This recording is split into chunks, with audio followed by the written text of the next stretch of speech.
Cigar Company is your one-stop shop for all your cigar needs.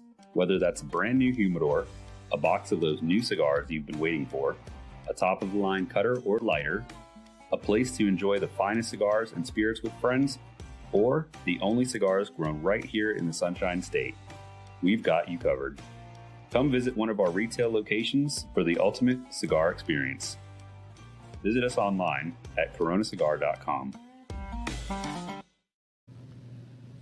How about that cigar? Well, how about that cigar? Ladies and gentlemen, welcome to the Corona Cigar Studios for episode 278 of How About That Cigar Live. We are on the road tonight in Minnesota, here in Maple Grove at Tobacco Grove, with none other than Jeff Hogan and Tony Hogan from Crux Cigars. Gentlemen, thanks for having us in your place tonight. Thanks for having us. Thank you. Twins? No, Right? cousins. Better looking anyway. I'm 2 years older. plus a decade or two. We'll stick with that. So, yeah, on the road tonight in beautiful Maple Grove, Minnesota. I mean, all of Minnesota is kind of a mess right now with all the snow and the cold and everything, but we're used to it. Oh, I got to face the microphone so everybody can hear me. Different setup than we're used to. Yep. No headphones, which I got to admit, right off the bat, I'm like a little weirded out. I'm so used to headphones. It's like that safety net, but it's all good. It's all good. We're glad to be here. Well, And we can see your ears. You can see my ears. Yeah, You can I've see never. That's the first time I've ever fresh, seen your you know, ears. the fresh haircut. So. Got nice ears. I gotta keep the hat on because we get the glare. Would be incredible for you guys. That would be, yeah. You got to get that microphone up in there. You got to See what Hi, that. with the microphone. What's up, baby? How you doing tonight? So let's talk first a little sports. Let's talk about that terrible, Was there a game yesterday? terrible Super Bowl yesterday. It was. I mean, I don't know. It was unexpected to me. I don't know. What did you guys think about it? Did you expect a blowout by Philly like that? No. I actually thought Philly was going to win, but Yeah.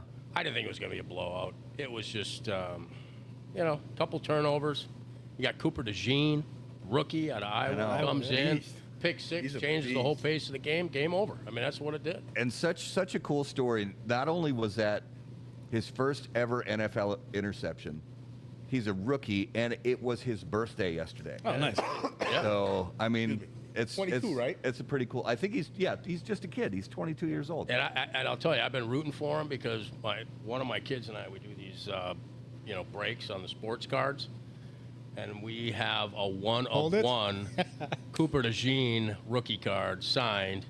It's one-of-one. So Wow. we're always champion for that guy. That's He needs awesome. another 100 interceptions in his career.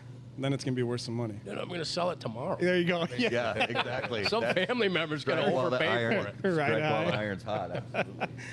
I don't know. I thought, at least it wasn't dull, even though it was a blowout. It didn't feel like a dull, boring game. I thought it was. Really, you thought? I thought it was actually terrible. enjoyed it. I like a lot of defense. I hate Philly and their fans. There's that. I just I hate that whole. I think everybody hates. Well, Philadelphia? You hate the fans, not you don't hate the city, though, do you? I think it's same. mainly, I don't know. The I mean, the in only case there's people I've anybody ever listening met in that like Philadelphia. Philly fans are Philly. I love the fans. Remember, Smoke Crux cigars. A lot of great I love you retailers guys. out in Philly. Don't forget that rule. remember, I grew up in Great New York. retailers in Philly. Yes. We don't like Philly. I feel like more than half of America, if you weren't from Philly or Kansas City, you were probably pretty disinterested in the game. Yeah. Yeah. And best- just as far as all the other stuff, like, you know, there's the commercials always get a lot of press and the halftime show and all that stuff. I thought there were a couple commercials that were sort of clever. I didn't think any of them were groundbreaking, anything like that. I thought the halftime show was, I liked it, but I wanted more Pizzazz. more energy. I thought it was excellent. But overall, I did enjoy the Yeah, halftime I show. thought it was good. I enjoyed it. There's a lot of base underlying things that were done. I've Yeah. heard a mixed bag on the halftime show, but I just At miss. any rate. I do miss the big like glitzy, like pizzazz. You know, almost like a Vegas kind of feel. Like to last year's. the halftime. Yeah, like last year. Usher and 10 other people. Yeah. No. Janet Jackson. Yeah. nipple So slip. I kind That of was a miss great and one. like Prince. You know, the Prince halftime show. I still feel like is the best one ever. I absolutely love that halftime. You remember show. the Rolling Stones one? That was not great. I didn't really like that one a lot. Didn't The Rolling Creed play a Stones. halftime show too? Creed? Yeah. Yeah. And Probably the I best thought. When did Creed play? Actually, one that I thought was going to be boring but wasn't was Tom Petty and the Heartbreakers when they were on the halftime show a few years ago. Well, it was more than a few years ago, but I like that one. But I don't know. It'll be interesting to see if they're going to switch gears next year and go with like, you know who I would love to see? I'd love to see a metal band like Metallica or I don't know, just I'd love to see a metal band play Slayer. the halftime show. Slayer. Slayer. Can you imagine? Did What if they did like Twisted 80s? Sister. or Yeah, like 80s hair band reunion. Get that whole group in there. That That'd would be be. I nice. think that would be a lot Van of fun. Halen would be phenomenal. Yeah. Journey Totally Hour. switch gears from this year. But has Chris Stapleton ever done one? No, he did the national anthem last year. Yeah. I think he but would be awesome. he'd be fun. Get him up there because he Jelly can mix Roll. it up with some different kinds of artists. You know, he's done stuff with Justin Timberlake before, and Jelly he Roll. can mix it up with like soul artists and R&B artists, whatever. He can hang with the best of them. So that would be cool. You know, just get a mixed bag of people. That's what I like. Get Yeah. 10 people to come out and keep Yeah. us entertained. I was kind of hoping for more surprises. Like, you know, we knew that Kendrick was going to be on. We knew SZA was going to be on. But I'm always hoping for, like, an extra surprise artist that comes out of nowhere that nobody knew about. That was a total surprise. And that didn't... I mean, I didn't Serena know. Williams was on for 5 I didn't know seconds. Samuel Jackson was going to be on it. That was kind of cool. Yeah, Sam Jackson. How you guys feel today, though? You got the Super Bowl hangover? No, It's we not always left. the We left drinking. early. A lot of it's the food. If you eat Yeah. a Yeah, bunch of we food. went over to my wife's sister's place, and we left like early in the fourth quarter. Went home, and just because we were, you know, we knew the kids had school this morning. I had to get up and work. She had to get up and work. It's like no point in staying around. It's not. It Wasn't wasn't a a game down at to that the point. wire game, so no point in sticking around. I won some cash. Hey, that's good. Yeah, my neighbors had a little board. I won 2 of the 4 Numbers? quarters. I hit the third quarter on my bet. Yeah, there was Nice. eight people that put money into it, so There you go. my odds are pretty good. I think I cleared $10. Paid for some of your food. I made my wife panic. I told her a little lie at the beginning of the game when they were doing the coin toss. I told her that I bet $1,000 on heads for the coin toss, and it was tails. And I was like, no, I didn't bet on the coin toss. I did bet $50 on tails. Did you? Yeah. Nice, Every year. There you go. Every year. I would probably always bet heads on a coin toss just because it's, I don't know, it's easy fallback. Just go with heads. But yeah, she genuinely thought that I wagered $1,000 on the coin toss. I was like, no, I'm just messing with you. Didn't. Did I she would- believe you though? She believed me for a second. Okay. Yeah, I was like, no, I would not wager $1,000 on a coin toss. So, what's everybody smoking? What's that? What are you smoking? Smoking? What are you smoking? Is it a cigar show? Yeah, I think it I'm is. gonna light up a Crux Epicure Habano, of course, because it's delicious. What are you guys smoking? I'm smoking an Epicure Connecticut right now, followed by an Epicure Habano shortly. Nice. And I have an Epicure Habano. And I have a Duke Connoisseur. I think it's a number That's the number 4. 4. Oh, I can tell from all the way over here. That's my baby. What year was that number one? 2022. 2 years ago? Yeah, 3 years ago. I, Still just as delicious now. no, 23. No, sorry, 20. It was 22. It was 22. And yeah, still in my regular rotation. Still, I restock monthly, pretty much, of that cigar. It's still in my everyday rotation. I'm like that with the Habano. I really like that cigar. Yeah. Well, do we take care of these guys on these? Yeah. Good. Should we jump into a little Spirit of Mystery? Why, yes, we should. And Spirit of Mystery is gone. All right, Spirit of Mystery, brought to us by Postania Cigars. Do you find yourself unsatisfied with the top 10 list from How About That Cigar? Are you wondering how cigars from Postania didn't make the HBTC list, but found their way onto other lists? Well, fortunately, you can be reminded every week with this Postania Cigars advertisement. Postania Cigars, the #1 unranked cigar in the industry. It's a brilliant. I thought we changed that. It's a brilliant advertisement. I keep asking them to send me new copy gotta because change that. they did make our list Okay. just a few weeks ago. Surrounded by champions. Yeah, the SBC made our list, and I just got to stay on him. Say, hey, send me some new copy. Honestly, just for irony's sake, I bet he's going to be like, just keep reading that one. Just keep reading that one. It's good. It's good. I don't mind. Yeah. So this week's Spirit of Mystery was provided by none other than Tony Hogan. And the fancy cups. Fancy, Fancy. the fanciest of cups. You can really get a good, aroma. Smells like styrofoam. And they're quiet. Like when you set them on a hard surface, there's no sound. That's true. They are That does quiet. help. When you're doing a podcast, that helps. This is a single barrel proof. single barrel proof. And that's all Well, I'm giving you. the aroma is great. It actually doesn't. You know how sometimes really high proof spirits can smell high proof before you even taste it? This really doesn't smell super hot. So how do you know it's high proof? What's that? Because you said barrel proof. Well, I'll give it a little. I don't drink. I ain't drank it 20-some years. I don't know. 30. You gave a good clue away. Whoa, that's hot. I didn't think it was that hot. That is. What's the proof? Can you? That is can you hot. close I'm that? going to say this is. Guess I'm going to say this the is. proof?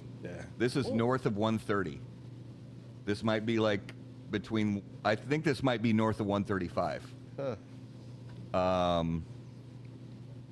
It's up there. The flavor is great though.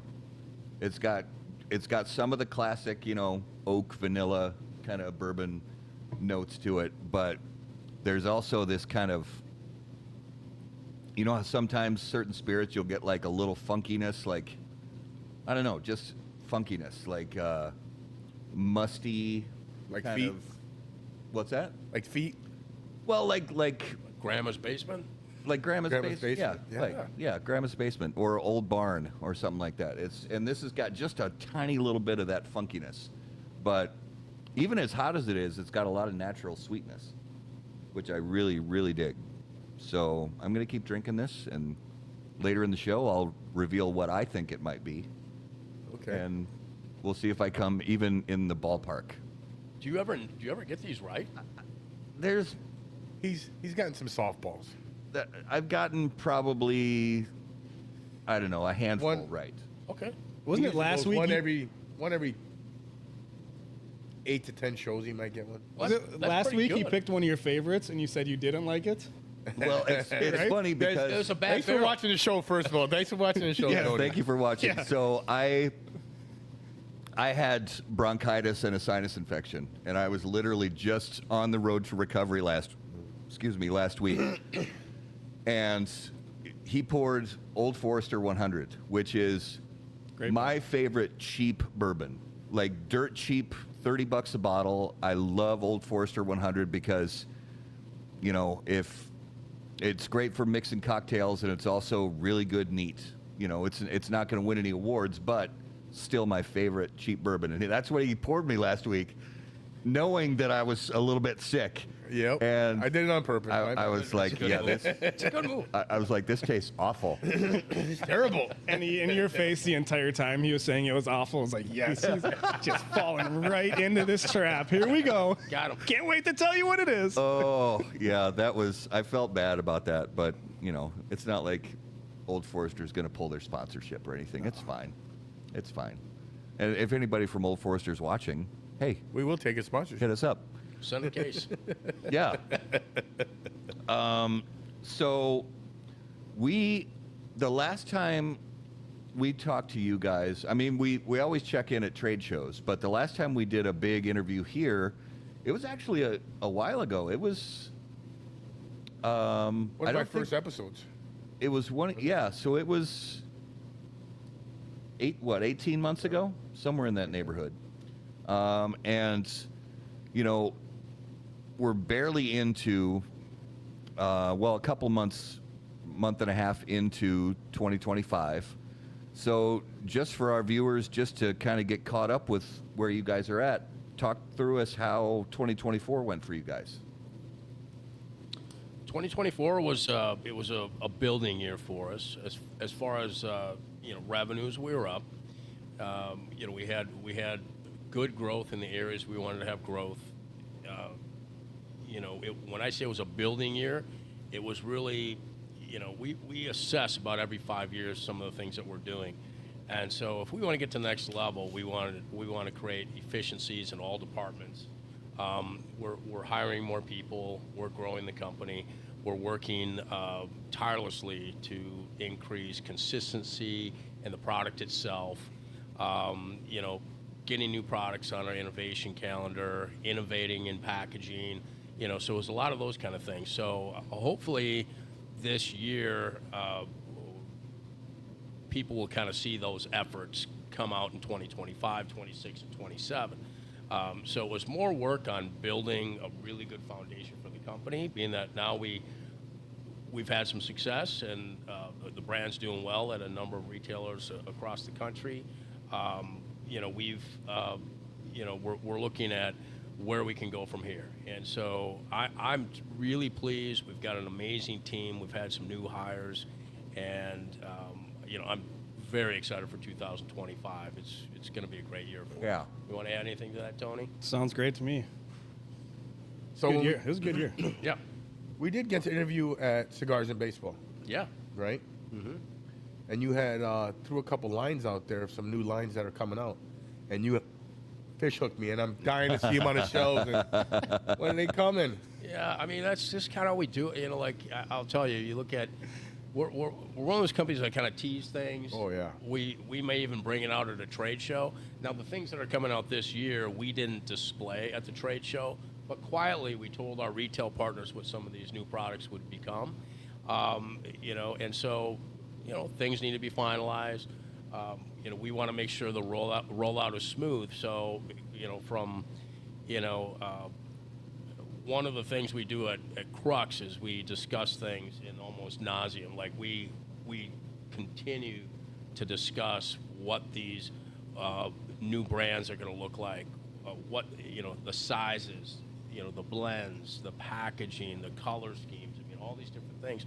So we take our time, and we don't put a cigar out there until it's ready.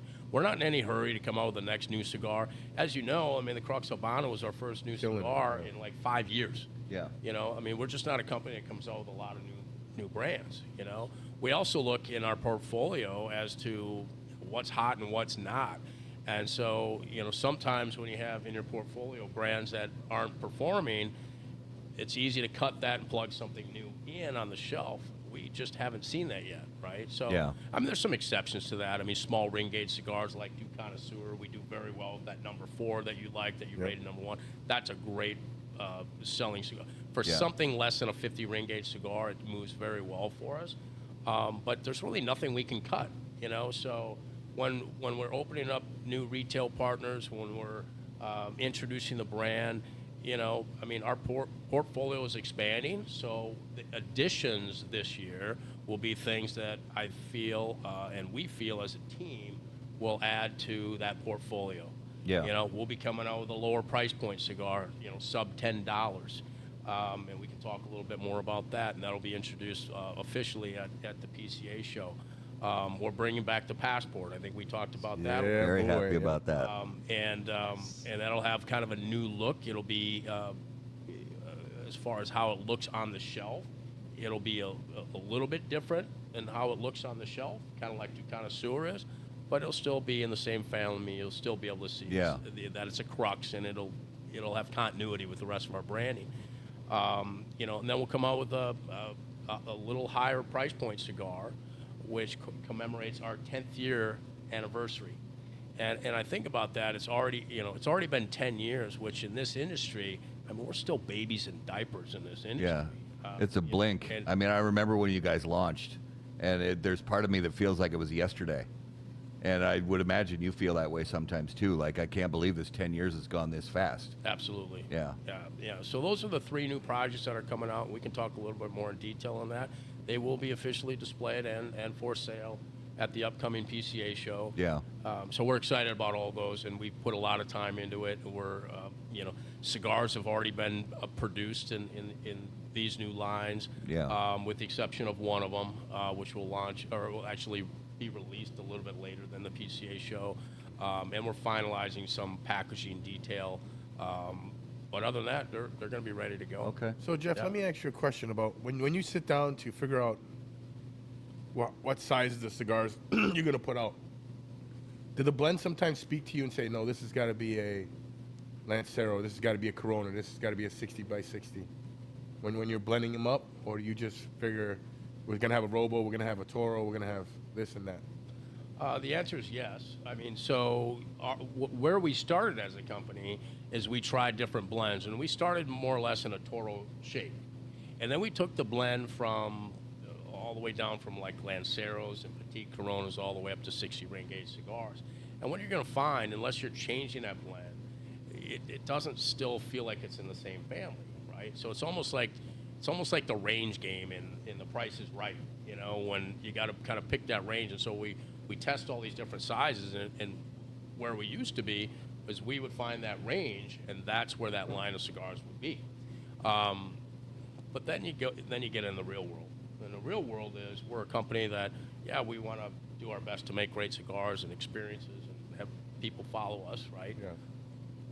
However, we're a company growing, and you need to sell cigars. And so, I mean, everybody knows that, 50 to 60 ring gauge cigars are by far the lion's share of the business, So some cigars we're gonna produce and build, like, of things that we like, and then you hope a natural customer will follow you. Mm-hmm. And then there's going to be other cigars that you produce so they fit within your portfolio, so they don't cannibalize anything within that portfolio, and they kind of hit the broad scope in the general market. Yeah. Now, can I answer the question? Yep. you mentioned a little bit about, if lines aren't performing, or if, deciding, what to do with your portfolio, as the years go on. And do you guys rely more on like in-depth analytics, or is it more just conversations, grassroots conversations with your retail partners, or a mix of both when you decide on what to keep on and what to take off? Yeah, I mean, it's everything. I mean, so far, we haven't taken anything off. When we did a rebrand, I mean, we did eliminate. It didn't eliminate. We just paused. Let's say, the Passport and the Classic. What was it? That's the Nymphomaniac. What's that? Nymphomaniac. And Nymphomaniac, Nymphomaniac is a different story. I mean, we produced that because it was just a uniquely different cigar. The size that most people start a company with, right? But it got us noticed. Yeah. And that's a shout out to Brooks Whittington from Half Wheel, and he's like, "Have you ever thought about this kind of cigar?" So, we will be producing Nymphas again, and we own the U.S. trademark for Nympha. So, that'll be a cigar that we continue to produce down the road. Yeah. But yeah, I mean, we're looking at things and talking within our own team, with our retail partners, with just anybody to our only goal is to to improve every day. And as our company grows, I mean, we're looking at, can we maintain quality? Can we deliver excellent customer service to our retail partners? And then we create basically a process to do that. When you're actually growing a company, and we have manufacturing partners as great as they are, the availability of tobacco is there, the resources, the human resources needed to produce a handmade product, which is a lot. That's equally, if not more important. And then as your numbers grow, you can have dedicated rollers on certain sizes within certain blends, and then consistency by default will generally improve if they stay on that cigar versus going from this size to this size to this size. So these are all things that we look at, and we're not just trying to flood the market with new brands every day. We're coming out with 3 this year, which is it's a big thing for us because it's just not how we normally. But these are going to be brands that fill out the portfolio in price point, in flavor, and size. Yeah. Will the anniversary be just a one-off? It'll be one size. And are you just putting it out this year, or are you going to put it out? Well, the first year will be called the 10th year anniversary. If we can consistently produce it, because it has very special tobaccos in it from the Plasencia family, and older tobaccos, to celebrate our 10th year anniversary. Yeah. As long as those tobaccos are available, we'll continue to produce. And people have to like it and want to buy it too. Yeah. Yeah. And on a totally selfish, really, really selfish level, I already know where you're going. any idea if you'd ever come out with a Habano Lancero? An Epicure Habano Lancero? Yes, sir. Well, I'll tell you this. For you, when I go to Nicaragua in about a week and a half, I'll have some made and I'll bring them back. I love you. And for me. I love you. and for me. I don't know. As far as for sale, most likely not at this point. It doesn't mean it's no. Probably just we have enough coming out this year that we're going to focus on I them. retire in 3 years, so if you can have it out by then. In 3 years? In 3 years. All right. We'll work on that. Well, you mentioned Nicaragua, and I know that you try to get down there as often as you can to, check in on things and all that. But there's some. I really don't know all the specific ins and outs of it, but I know there are some who have concerns about potential, trade issues upcoming with Nicaragua, tariff and trade issues kind of thing. Have you heard any other people in the cigar business express those concerns, and where are you at with your thoughts on? I think everybody's concerned. Whatever industry you're in, I mean, tariffs are going to affect pricing. Yeah. Period. I mean, there's no way around it. So, are tariffs survivable? Yes.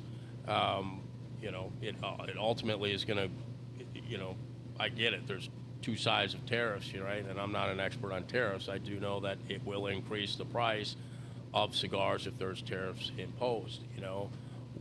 As long as there's still free trade with tariffs, we're okay. Yeah. And so,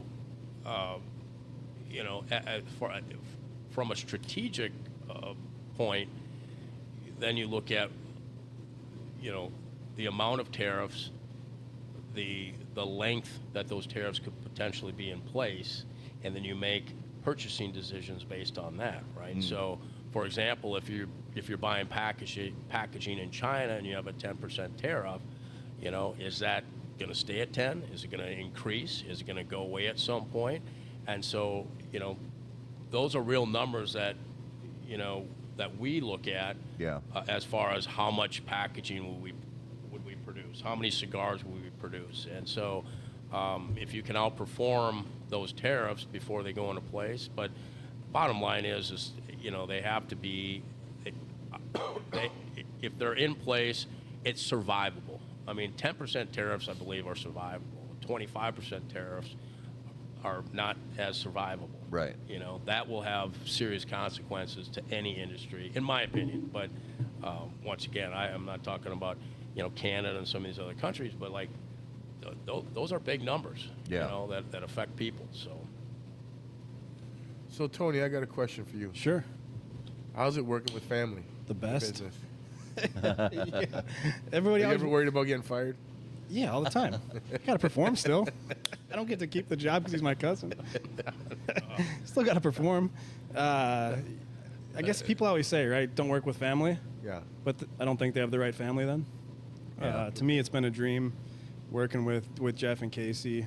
You know, I mean, I've looked at him as a mentor and friend. He's just a great business mind, so getting a chance to work with him has helped me grow as a person, as a businessman. And yeah, we love what we do. I think it shows from, you know, you guys to our retail partners to everybody in the industry. Is we have fun. Yeah. We're a younger company. So tell our viewers what area is yours, because it's kind of a big one. The country, yeah. No. It's called the United States. Yeah. You know, being a smaller team too, we all work together, right? So I cover a big Midwest expanded territory, but really helping anybody throughout the country and helping our reps, you know, where they need it as well. So yeah, you wear a lot of hats in a small company. Yeah. That's a good way of putting it. Well, and Tony's been invaluable to the organization. I mean, he's, you know, I mean, you always worry about. I never have questioned Tony's character, what type of person he is. He's got a heart of gold, you know. He's got a family. He's married. He has kids, you know, and it takes its toll, you know. I know it personally. I dealt with that. So my biggest concern for Tony was it's a lot of work. This business is a lot of work. You got to move around. You got to connect with people constantly, and he's been an absolute rock star. I mean, he's the guy that if I look at any performance indicator on how he moves through a territory, you know, he's the leader of the pack, and so now we just need to figure out how to utilize his talent. And like you said, he's helping other reps, and as we grow our sales force, he's really kind of acting more and elevating into more of a vice president of sales kind of role within the organization. So, you know, the hopes is he continues to grow. He takes care of those top retail accounts, but also he, you know, he's got the ability to certainly help other reps around the country learn from him and do what he's been able to do. And that's all been that's all, you know, kudos to you, Tony. I mean, you figured it out and you worked your ass off more than I've ever seen somebody work. So, you know, but you know, to kind of mirror what Tony said, you know, working with family's been an absolute blessing, and we have fun together. Yes. Yeah. And so, and I think the other people on our team feel like they're part of the family too. They may not share the same last name, but they really are family. I mean, we got a really good team, and you know, they all support the vision. They all have great ideas. We talk about things collectively as a team, and then we make a decision, right? It's not my decision or Tony's decision. It's a collective decision, and that's how we move forward. And those are hard. Sometimes that's hard to do. Yeah. You know, but that is the crux, right? And we remind ourselves every day that, you know, it's okay to take our time on things. Let's get it right, you know. And will we get some things wrong? Sure. Have we? Yep. But Will we again? Yup. you know, Yep. but the goal is to make more good decisions than bad decisions, Yeah. and keep moving forward. And I, as a company, I feel like we've done a really good job at that. Yeah. And back to the family side too, it's we hold each other accountable. We're not afraid to, you know, speak our mind. Keep challenging and keep growing and just keep evolving. I like that. Well, one of the things that I want to hear from you about also, Tony, is kind of the dynamic that you try to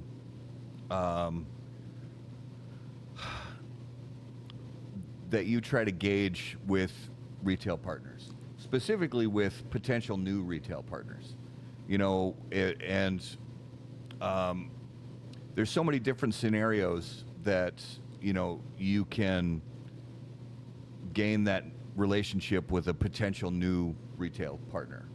It could be a meeting at a trade show. It could be a cold call. It could be scheduling a first-time meeting to go into the shop and, sit down with them. But with, we all know the cigar business, here, Tobacco Grove, insane selection of great cigars on the shelf. And when you approach a potential new retail partner, what do you try to gauge? What do you try to listen for when it comes to making Crux cigars a part of their rotation in their humidor? Sure. Obviously, you're fighting for shelf space in every retailer, right? Yeah. I mean, that's the biggest objection I think we hear. It's a lot different now than it was years ago when I'd be making those calls, setting up those meetings, and there were times they're like, Crux, who? Never heard of it, right? And now the amount of people that reach out to us asking to carry it, or I call them for the first time and they're like, it's about fucking time. Or, sorry, kid show. It's about time. Where have you been? And so Yeah. It's fun in that aspect too. The demand is definitely high for the product, and I look at so many different things from the shop itself to other retail partners in the area. We're definitely quality over quantity. We have such an amazing group of retailers that support our brand, and for me, it's got to be the right fit for me in many situations. It just doesn't help always getting it on the shelf. They got to be behind it. I have to like them. I want to keep enjoying my job. There's not one retailer that I go into that get anxiety or don't want to go to. And that just kind of speaks about the family of our industry too. The number of retailers that have became friends, that became family to me, the amount of weddings I've gone to, from managers to customer service reps in cigar shops, to customers that I meet at these shops. We truly are blessed with just how tight and good this industry is, really from all aspects, from the manufacturing side to the customer. Yeah. And there's so many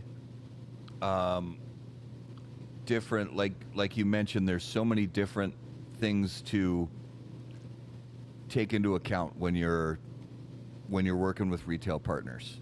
And one of the things I'm curious about, and I've asked a lot of people from different cigar companies this over the years, because it's in a way it's kind of interesting to hear the stories, because it happens inevitably where you'll have, there are some shops that are outstanding at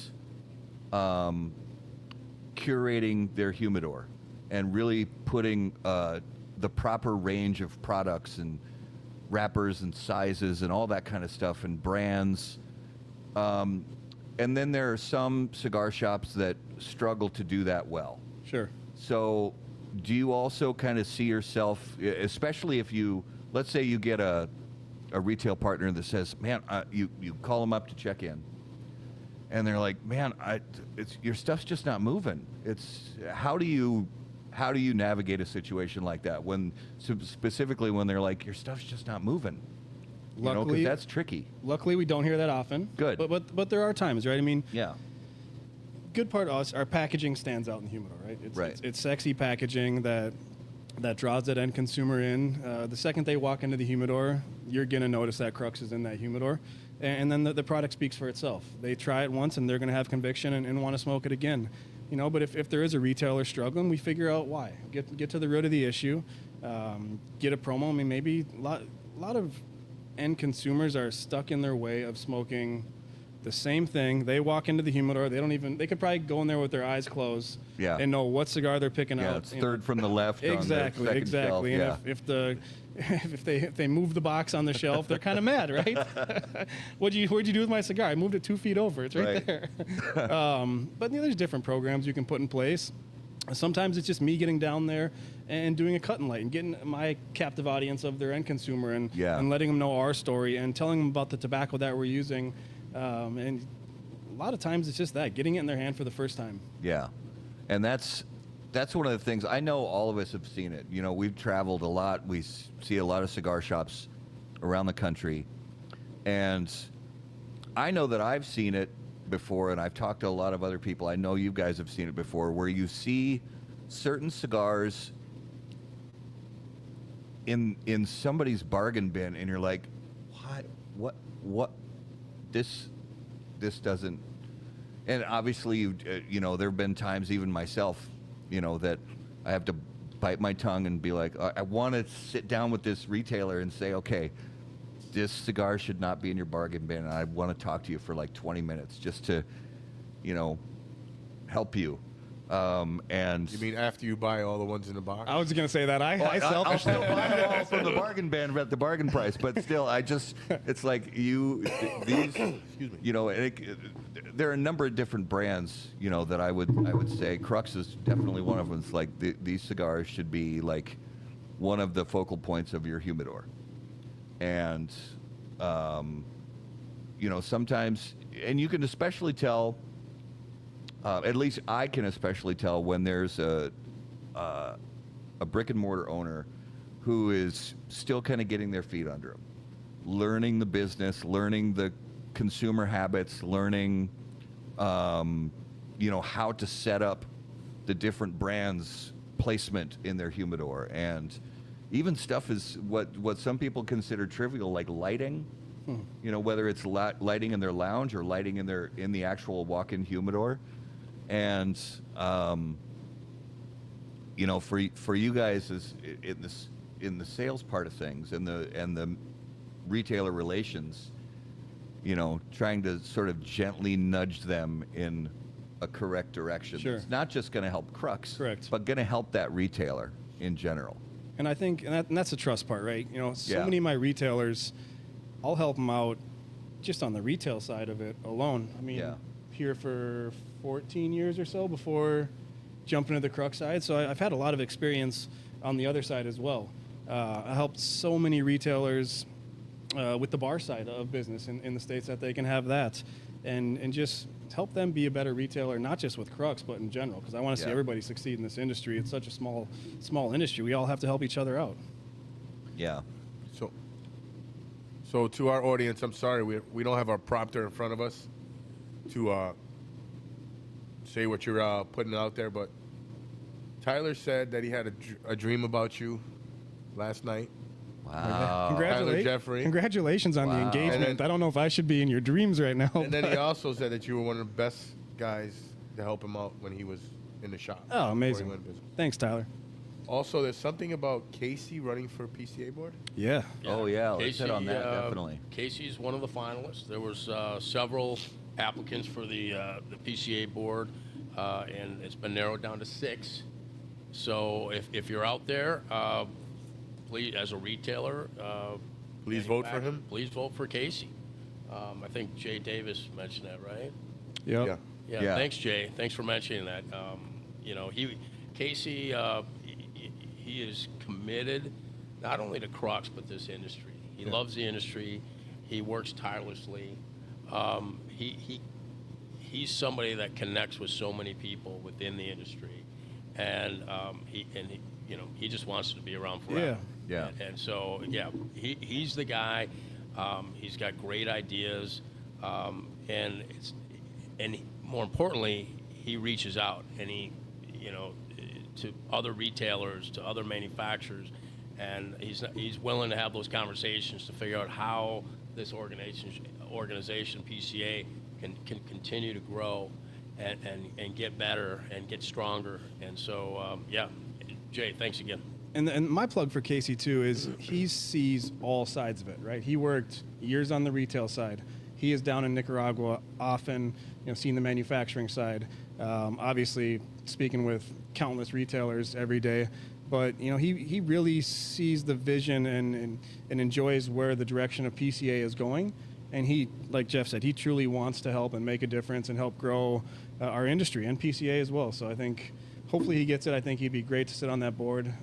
Yeah. If you know Casey, you know that he's not afraid to speak his mind and bring up those good ideas. So yeah. Well, and he is one of those personalities that he really enjoys the task of getting shit done. Mm-hmm. Yes. He really he loves to, you can see it when you talk to him, and that he is always looking for that next place to improve. Yep. And it's actually, he's one of those people, because there are a number of people in this business that when you talk to them about cigars, they make you more excited about cigars. And you guys and Casey are some of those people for us, that it just makes you more excited about not just the blends, but the business and the kind of fruitfulness that everybody can share in if we just put our backs into it and dig in. And it's I can think of few better candidates, period, than Casey. Casey would be a great fit. Thanks. We agree. Thanks for saying that. Yeah. Vote for Casey. Yeah. Yeah. I was humbled too. I had a handful of retailers reach out to me today, just saying Casey has my vote. I got screenshots of them voting for him, and these are great retailers. So he's got a lot of backing behind him, which is great. So we kind of touched up a little bit about you actually owning this tobacco grove where we're at today. How does that meld with owning Crux, and how do you separate them? How do you keep it all going forward? Yeah, well, it's just, it's really I've surrounded myself with some really good people. I mean, the Tobacco Grove team is they've been with me for many, many years. And so, my goal always is to work less. And you do that by surrounding yourself with really good people. Yeah. And, when you start a company, you got to wear all the hats. And then at some point, you run out of time. You're wearing too many hats and you're kind of stalled. So you hire somebody and they backfill your efforts. And so just trying to make the right hires in both companies. If we find somebody that's good, that loves what we're doing, we're going to try to find a place for them in the company. Yeah. So as far as the retail side, I'm not too involved. I'll check in with the team from time to time, but unless there's a fire that needs to be put out, which is very rare, I don't have to do too much. So the focus has really been on Crux and growing the organization and building a team and turning it into a real company. And yeah. I think I got to echo the fact that the staff here at Tobacco Grove, Rick and Cole and everybody, just an outstanding group that know tobacco, but they also they're like us. They're like cigar nerds. Yes. They're tobacco nerds. They know the different things about the way this factory ferments versus the way this factory ferments. And they've been to those factories. Yeah. It's a difference. And they've been to the factory. Yeah. When manufacturers say, "Hey, we want to get you to the factory," I don't need to go to another factory. These guys need to go to a factory. Everybody else needs to go to factories, and that's how you learn. And they've been, Cole's been with Tobacco Grove for over 20 years. Yeah. Rick is not too far behind. And all the, and the rest of the staff, we just don't lose guys. Rick runs the operation. He's done a great job just kind of building an all-star team.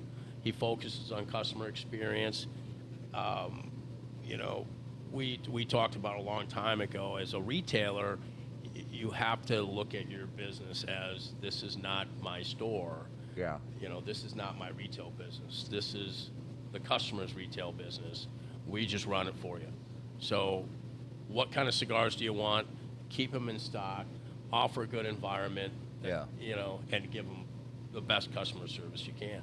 And so if you give them all those things together, create a unique experience, and that's why the retail business, it's still growing. It's crazy, but it's still growing. In a state that really hasn't loved cigars historically, and we've gotten some things done, obviously, as you guys know, at the Capitol to get, there have been some bright spots, definitely. Yeah, and so, that 50-cent cap has helped retailers across the state grow their businesses, hire more people, more payroll taxes, more sales tax, more more tobacco tax, actually. I mean, Yeah. that OTP category has grown when that cap went into place. And that's because you essentially eliminate the lion's share of the black market. People are running their businesses above board. Yeah. So that's all good. As far as Crux, same thing. Everybody that's with Crux, I mean, they're still with Crux. And Yeah. we look at everybody now as young of a company as we are, as they're one of the pillars of our success. Yeah. And so it's also important to make sure that who's ever within your organization, you find out what their strengths are. I don't focus on weaknesses. I focus on strengths. And if you know, and I don't take somebody with a weakness and say, no, I got to turn that weakness into a strength. You know, because sometimes they're just not wired or built that way. I'd rather take their strengths and empower them to get stronger in those strengths, and that's where you got the best quarterback, the best, you know, all the way down to kickers and punters, you know. But that's how you build an organization. Yeah. You know, let people be good at what they're good at, and I couldn't say that 5 years ago because we just didn't have a lot of staff, right? So it was like a small group of us trying to figure everything out. But now we're making strategic key hires to the organization. Yeah. I mean, you know, there's a lot of things that I can't do. You know, I'm good at this, but I got a lot of weaknesses. So hire somebody that's strong in my weakness. And so that's where I think we're doing a really good job. We're always learning. We've got good mentorship within the industry. There's other manufacturers that certainly have helped me and our organization throughout the years. Yeah. And so we're blessed for that. And outside the industry, I mean, that's the thing. If you're in a cigar store, you're a retailer. I mean, your customer comes in. You can learn from every person that comes and walks through that door. You know, nobody's pissed off because their washing machine just broke and they got to go buy a new one. They're passionate when they come in. They want to learn. You know, and so you know, that's something that we will continue to work on year after year, is building our company with people. You know, that's the only way to do it. And anyway, you want to add anything to that, Tony? Yeah, all those reps keep sliding into my DMs as we keep growing. I'm not going to poach, but it's fun too to see the rest of the industry kind of seeing the buzz that we're making and want to work with us. And as we grow, it's going to keep building that team. Yeah, so I guess that's kind of... And we pay, and we incentivize. Yeah, it's a fun company to work with. I mean, that's the thing. You got to pay people what they're worth. You know? And quite honestly, I don't need to take any money out of this company. You know, I mean, it's really just... I mean, we're just building a company, and that's what's fun.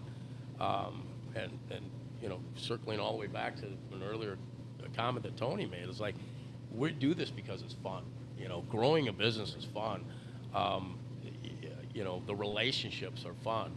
And if it wasn't fun anymore, we're like, why would you do it? Yeah. You know? I mean, that's the type of business we're in. Well, and this seems like 1,000 years ago, but, you know, many, many years ago in my professional life, being a part of a sales organization, a few different sales organizations, but one in particular that wasn't a good experience. And what you just talked about, both of you guys talked about, is empowering your team. And it goes beyond, I mean, it starts with, you know, giving them a good salary and all that stuff, but also giving them the resources and giving them the tools they need to do the best job. And, you know, as somebody who was a part of good sales organizations and bad sales organizations, the bad ones were the ones where they basically were like, okay, just go do, Go figure it out. Go figure it out. Yeah. And it's like, well, but what are our, you know, and you guys giving them a platform and giving them a sort of you give them the freedom to do what they need to do, but you also give them a sort of a standardized playbook. There's guidelines, there's parameters on what works, right? Yeah, exactly. We've seen the success and how it works. Stuff that you've seen success with, and empowering them to give them the same tools that other people have had success with, so that then they can go and see that same success. And that goes back to the inception of Crux, right? We got to take things that you love and you don't love from the retail side. How do you tie that into this side now? Yeah, and there's so much. I think there are some companies, and this has been true throughout history, companies that just, they lose sight of that caring for each team member individually, and wanting, because seeing that team member succeed on the next sale, on the next meeting, on the next whatever it may be, seeing that team member succeed only makes the company better, only makes the brand healthier. Yes. And it's we can see you guys repeatedly over the years putting those steps into and putting that effort into the people that you bring on. And there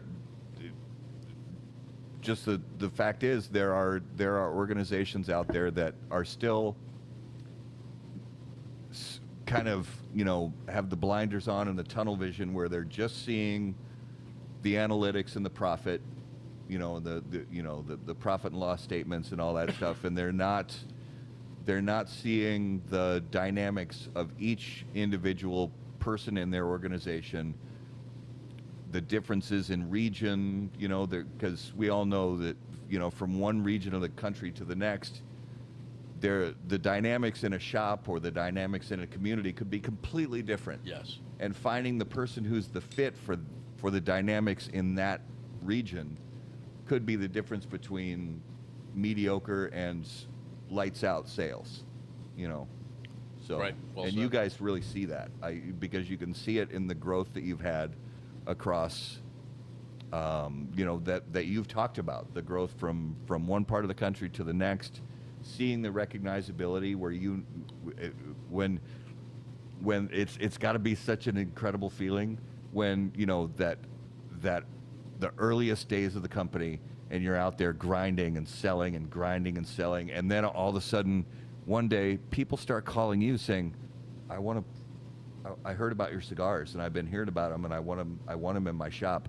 That's got to be the most incredible feeling when the tables start to even at some point start turning, like people are coming after you now.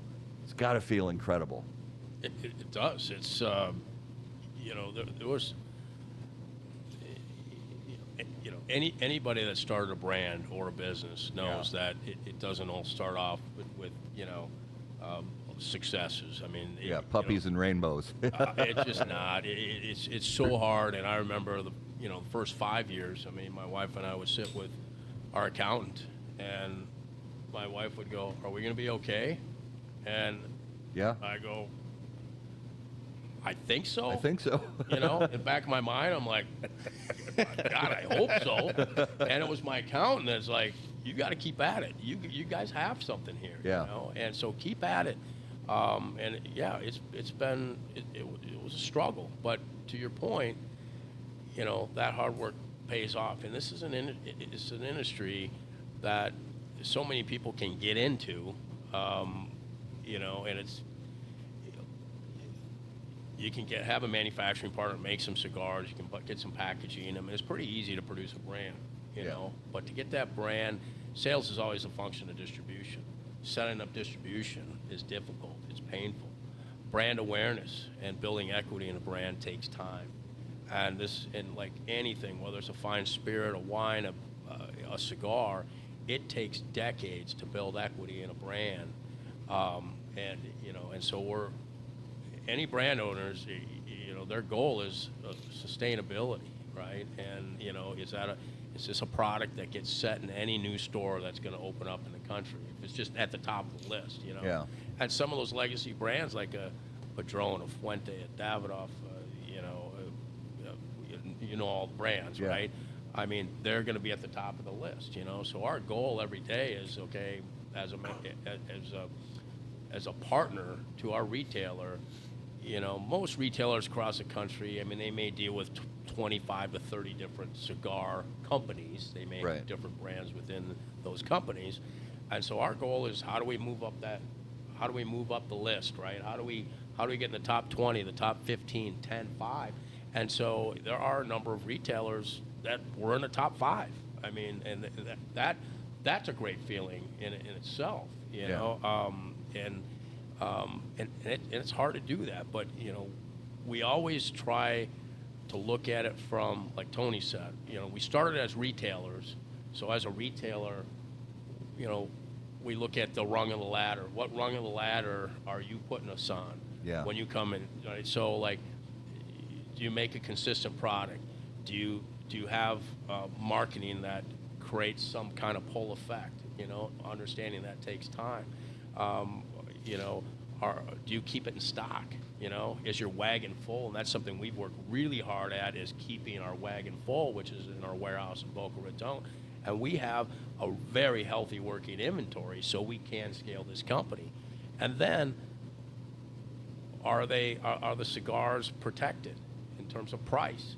And so the other channels that are selling the cigars, I mean, we look at all these things and say, this is how we'd want to be treated as a retailer. Yeah. We want to make sure that if you bring us on and you sell through that product, we can supply you again.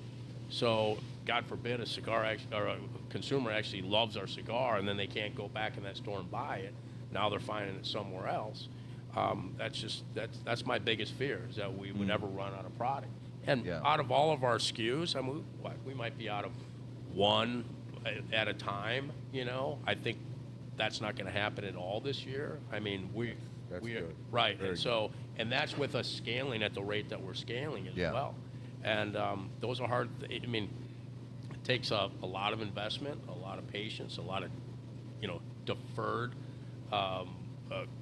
gratification and enrichment in our company. You know, so my viewpoint is, let's just keep, and my partner in the company, our viewpoint is defer the enrichment, grow the organization, take care of the people within the organization, run the company without debt, and put it all back into the company, so it is around, right? I may never get paid out of this company, and that's okay, you know. You know, I hope someday I can. So you're trying to look at it from as lean a perspective as possible. Is the whole lean mentality, quote unquote, something that you try to? I mean, and sometimes you have to put capital in. You know, I mean, it's You know, when you're really trying to go to the next level, I mean, leading a company with revenue is, I wouldn't say an impossible feat, but we don't work on margins in this business where you can scale at the rate that we're scaling, you know, without additional capital investment, right? But like we keep doing it. We keep rolling money back into it, and we get smarter. We become more efficient, you know. And then the next goal is we just look at every person that works for the company. It's just how many dollars, you know, they have to kind of be responsible for their own P&L. You know, their territory is their own business, and so we kind of, you know, nail it down to, okay, here's the revenues coming in, here's the expenses. And that's the stuff we're working on now. So, you know, they can be efficient through their territory, and like Tony says, quantity over quantity. Yeah. Right? So to keep our guys efficient, we don't open up every retailer, right? And we open up retailers that share the vision that we have, that new relationships with, and try to grow with them. So, you know, Tony goes into a market, you know, he doesn't have to go to 30 stores in that market. He's going to 5, maybe 6. Yeah. But the right those ones. 5 are the right ones. Yeah, the right ones. And that allows us to be lean in terms of our sales force, because really, I mean, we don't have a giant sales force, and nobody really does in our industry, and we're still filling that in. But those are the things that I'm looking at all the time. Is just you know, leveraging our resources to grow the brand and the equity in the brand and the lives of the people that are working within the company. Yeah. Do you have Oliver's quote? What's that? Do you have Oliver's quote up over there? I might just have that. You just gave me So Oliver Naveau from United Cigars says, Crux has grown without compromising the integrity of the brand, all class. Thanks, Oliver. So, yeah. Speaking of class. Yeah. Yeah, Oliver's Thanks, a great Oliver. dude. I mean, Yeah. you know, but I mean, there's a company in itself that, I mean, quality over quantity. Yeah, I mean, they're partnering up with them. They've really made a amazing name for retailers, themselves with the quality. delivering. piece. Yeah, In my opinion, I mean, there's a company. It's great. Oliver, sent that messages, but that's a company that makes us want to be a better company. Yep. From the decisions they make, and Yeah. so we look at them as kind of the industry leader in quality and packaging and innovation, and relationships with their retail partners. So thanks again, Oliver. So, Tony, I want to ask you about this because Jeff mentioned, like you'll look at a region and, sure, there's 30 shops there, but only 5 are right for you. So, if you had to choose, like, the number one key indicator of all the research you do beforehand about all the retailers in this region, let's say there's 30 retailers, and you narrow it down to 5, saying these are the ones that really could be great Crux partners. Is there one, like, overarching key indicator that you look for? That's a good question. I think if I had to look for one, it's passion. Okay. Right? And then everything else follows after that. They have to love what they're doing. They have to want to get better themselves. And I think we see that in the industry right now. There is a ton of life in our industry with great retailers, that are current and that are going to be opening soon. Everything else follows, right? Sales are going to follow that. You need to put pride into what you're doing. You can tell when you walk into a shop, when you walk into a humidor, if they have that passion or not. Absolutely. Sometimes it's, not the older guy, but you can tell if it's a guy, hey, let me know if you need any help. Or if they're getting up, they're greeting you, they're introducing you to members in the shop, they're building that community, they're walking you through the humidor, listening to your concerns, listening to what you like. They don't look annoyed when you walk in the door. Yes. Yes. Yeah, that could be frustrating in a shop sometimes. And luckily enough, there's plenty of them, right? I mean, I think across the country, there's a lot of great retailers. I think that's what you notice right away. If that salesperson at that shop is into it, if they do have passion. Yep. Yeah, they're It excited. turns you off right away if they don't. You can't hide that, right? Can't hide that. Yeah. That's right. Speaking of Josh, I'll be there next week, coming to Milwaukee, Chicagoland. So. Oh, nice. Look forward to getting back. Sorry, I'm just looking at some comments too. Well, and there's a lot of different kinds of shops too. You've got traditional, what we would consider, more traditional premium cigar shops and lounges where they only deal in premium hand-rolled cigars, pipes and pipe tobacco, and accessories. And then there are other shops, head shops that carry a lot of different other alternative tobacco type, whether it's roll your own cigarettes or whatever. But those can also be, and I think there was a time when those retailers of that type were sort of kept at arm's length. But there are some retailers who have shops that carry vast arrays of different types of tobacco products, but they still curate a great walk-in humidor for premium cigars. So have you seen more growth in that area in the last few years? I think sometimes them as a retailer, their market dictates that, right? They have to sell everything. Look at a state like North Dakota. Finally, we have a lounge that you can smoke in the state of North Dakota. Finally. Yes, it took a long time. So they need to sell other stuff to keep the doors open, essentially, too. And that's kind of that one-stop tobacco shop that you're going to get anything you need there. And then you go to other states where you can sit down and have a great glass of wine, a great steak dinner, and enjoy a premium cigar. Yeah, it's all across the board and on different types of shops. We've talked about it for and I know all of us have talked about it before, that dream of someday in the state of Minnesota having a place where you can sit down and order a cocktail and have enjoy your fine cigar, and even if it's not, even if they say no to the food thing, just to be able to sit down and order your favorite whiskey and pick out your favorite cigars from the humidor and go and sit in the same establishment and enjoy both at the same time. I disagree with you, sir. No, the food, I'd rather have a steak than a bourbon. Well, yeah, that's true. I would love both. Yes, that would be incredible. But And luckily in Minnesota, there's a little bit of back end push on that right now.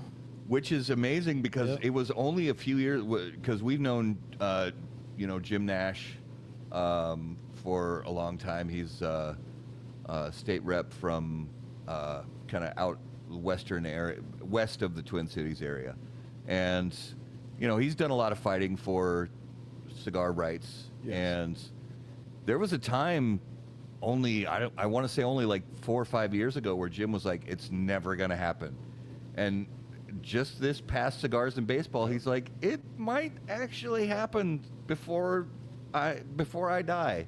So it's kind of encouraging to see that there's positive momentum going in that direction. I would love that.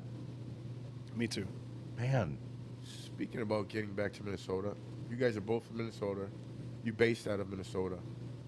How does that affect the way you see the rest of the world? Because we're Minnesota nice, right? We have a certain way about us as being Minnesotans. How does that affect when you go out to other states and other countries? Does that carry with you, that Minnesota nice with you?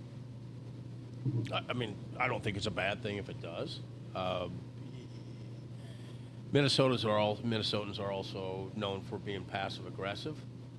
I mean, that's one thing that I love about our cousin Casey is, you know where you stand, right? I married a gal that came from the East Coast, and so you learn. But as far as obviously in Minnesota, I think the work ethic of people in Minnesota is strong. I think the moral fiber is strong. And so just always searching to do the right thing. And as far as, I did a lot of traveling when I was younger in a lot of different countries. And what I quickly realized is we live in the greatest country in the world. I mean, that was my takeaway on every single trip.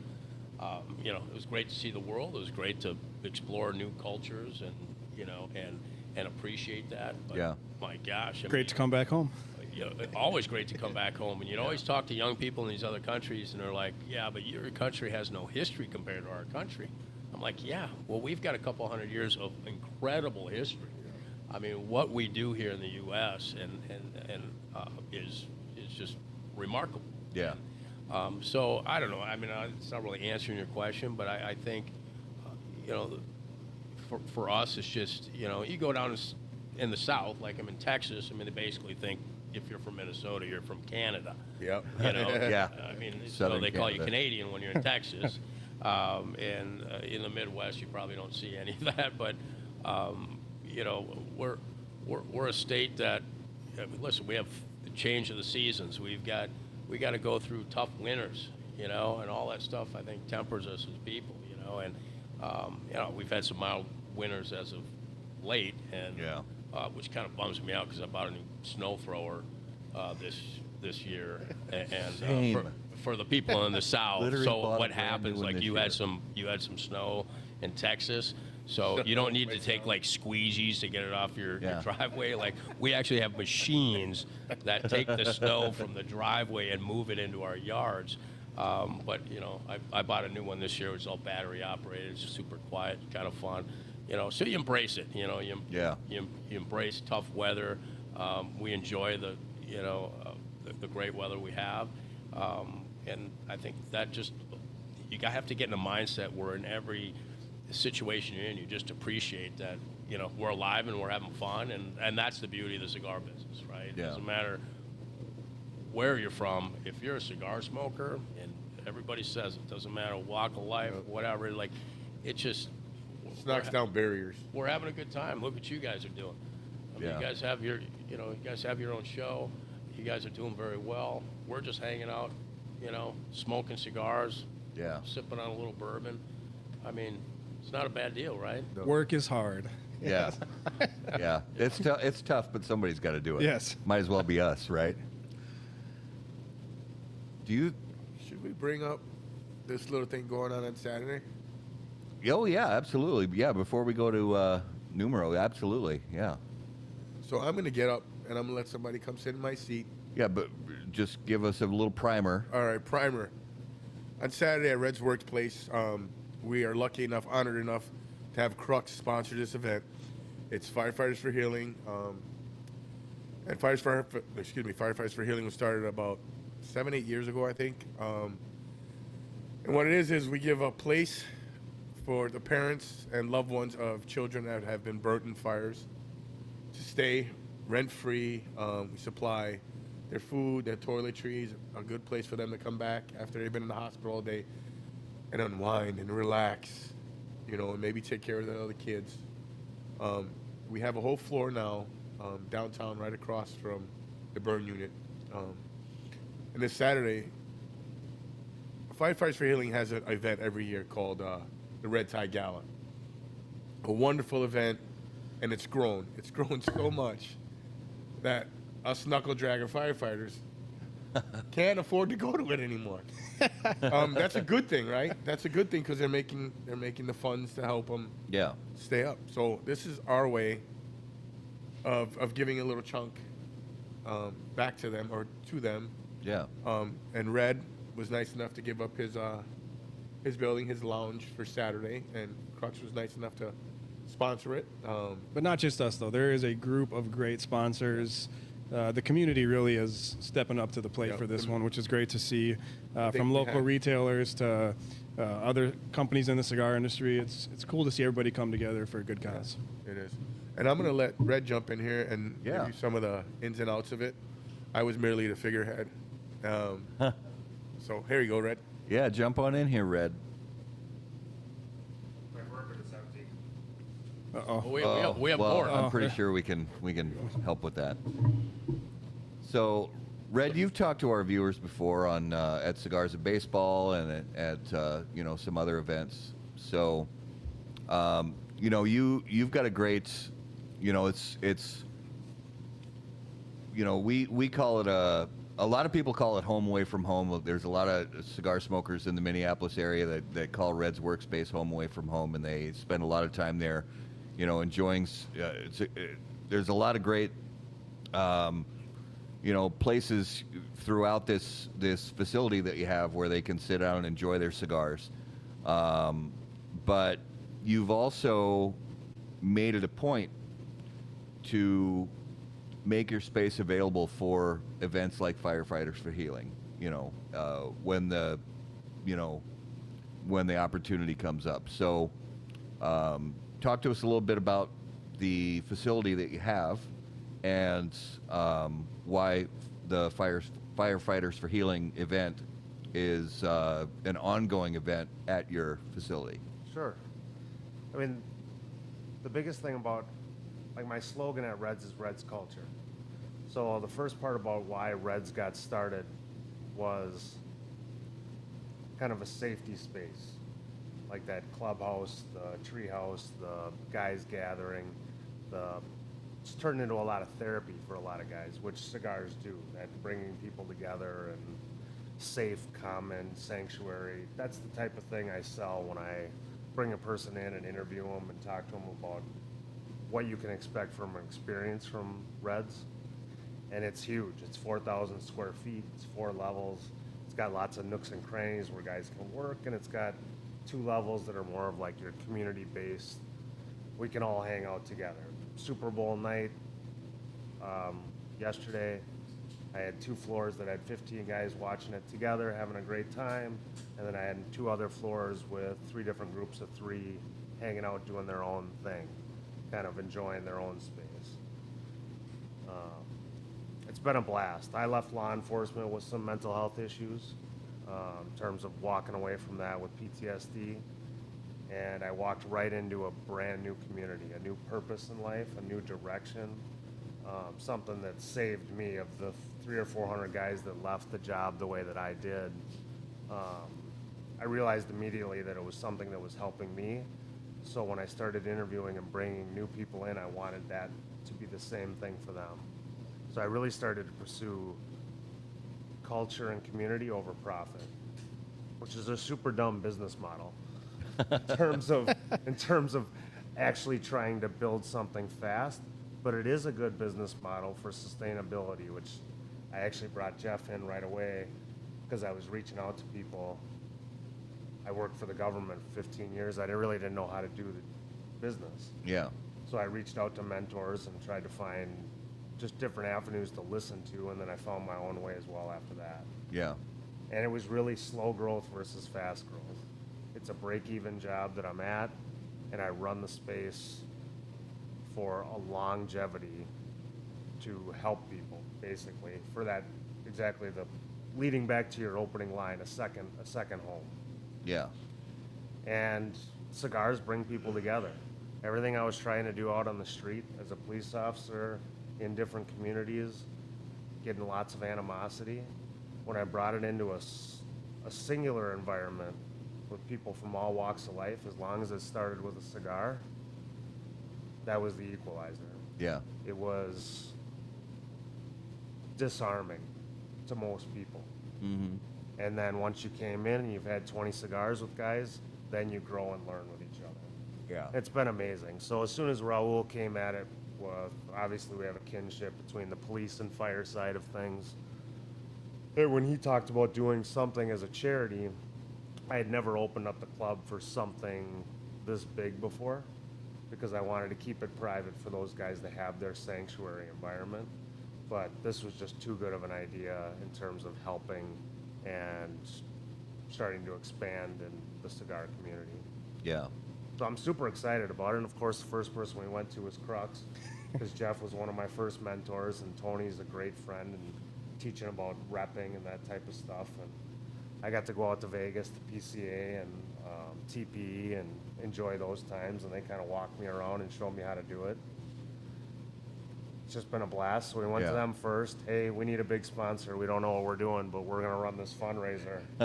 And sometimes you just got to dive in. We need a reputable name at the top of this list. And then we went to all the cigar shops. Just the people that have helped me, along with Jeff and the different owners of the 5 or 6 cigar shops that we've got on the top of the label.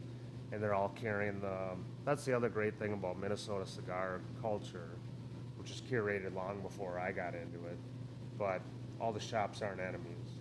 It's not super competition here. They really are a group together in a community. So all of them are carrying the advertisements for this charity and trying to pump it up for us. Yeah. And the event itself, you know, there's going to be food, there's going to be drink, there's going to be raffle prizes galore, and if people still want to attend this event and participate in this event, what's the best place for them to get more information about it? We've got it up at all the flyers at the cigar shops. We'll throw it up on your guys' page as well.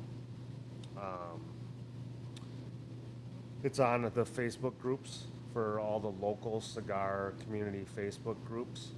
We want to advertise, but just like Red's advertisement, I don't want to advertise to everybody, which once again, dumb business model, but we want to keep it in that cigar community and keep the right people coming into Red's. Yeah. So yeah, that's where we're at right now. And it's so it's coming up this Saturday from 5 to 8 p.m., 5 to 9 p.m. Well, 5 to 9. Red's doesn't close. Right. So it's a 24-hour operation. So I'm not going to kick you out at 9. But it's the Red's workspace is by the Lowry Bridge in Minneapolis. Ample parking for everybody. It'd be great if we had a lot of people show up. We've got over $1,000 in gift certificates. When you walk in the door, you're going to get a Crux cigar. You're going to get smash burgers that are going to be made right out. They got a big trailer, an iron skillet, and all the stuff that's going to come out in the parking lot. So you get food, you get the cigars. We've got Bout as a rep, a couple bars as a rep that donated some prizes. And then we've started to get some bourbon donations from local guys. So we'll have a separate little raffle of cool bourbon prizes as well. How about that cigar is donating a gift that was given to us from Drew Estate. It's a Drew Estate 25th anniversary humidor that's beautiful inside and out, and it's got, you know, all the bells and whistles you want on a really nice tabletop humidor. And as a matter of fact, I personally, out of my own stash, am going to donate a really nice bottle of bourbon to the raffle as well. So I'm going to throw that in there right now. We also have some members that are donating 5-packs towards that raffle. We'll pair that up with some away and stuff. Yeah. And I'm also going to, in that Drew Estate 25th anniversary humidor, I'm going to throw a handful of cigars from my own personal stash in there too. It's awesome. So that I just wouldn't feel right about giving away a humidor without some cigars and Boveda packs in it. So that'll definitely come with that as well. So yeah, we encourage everybody in the Twin Cities area, you know, come out to this event, support Firefighters for Healing on Saturday. And if you want any more information about it, you can message us on Facebook. If you want specifics, send me an email, matt@howaboutthatcigar.com, and we'll get you all the info you need. Love it. And I'll tell you one thing about the charity as well is Raul took me on a tour of the place, and it's amazing. Yeah, The facility was amazing. I was blown away at the charity that they're running. yeah. It's awesome. Very much needed, and an exciting opportunity to give, you know, something to a great charity and have an opportunity to hang out with some great cigar people. Sit and down, meet some new people, smoke Yeah, some cigars, and raise some exactly. money.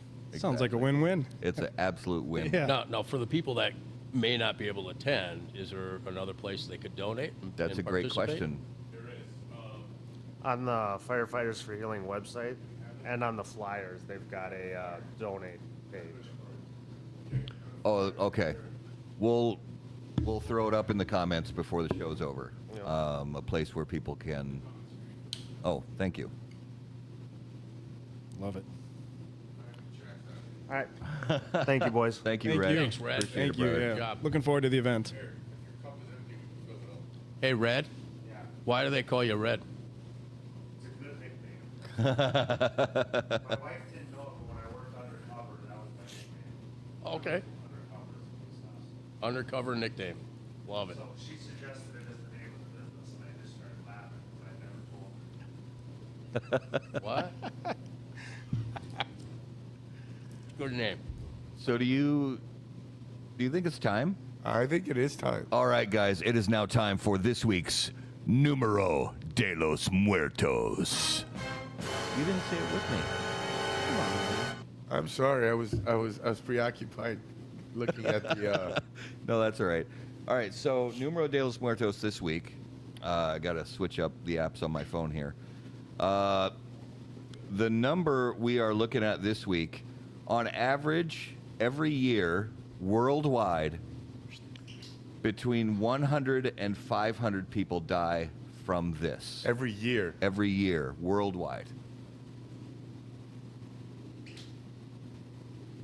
Is it work-related?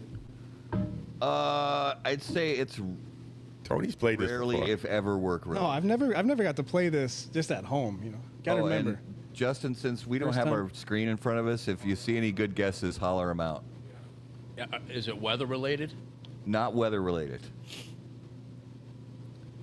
Accident? Most of these, I'd say, you could call unintentional. Yeah, accidental. Is an alcohol overdose. No, alcohol's not It's related. got to be way higher than that. Yeah. Worldwide, yeah, you're right. Yeah. I do love that you watch the show every week, Tony. I do appreciate that. How many? Up to 500 people? Yeah, World. it says between 1 and 500 people It's a big on range. average. That's It is a big range. So It is a some big years range. there's only one? So Yeah. It's not STD related.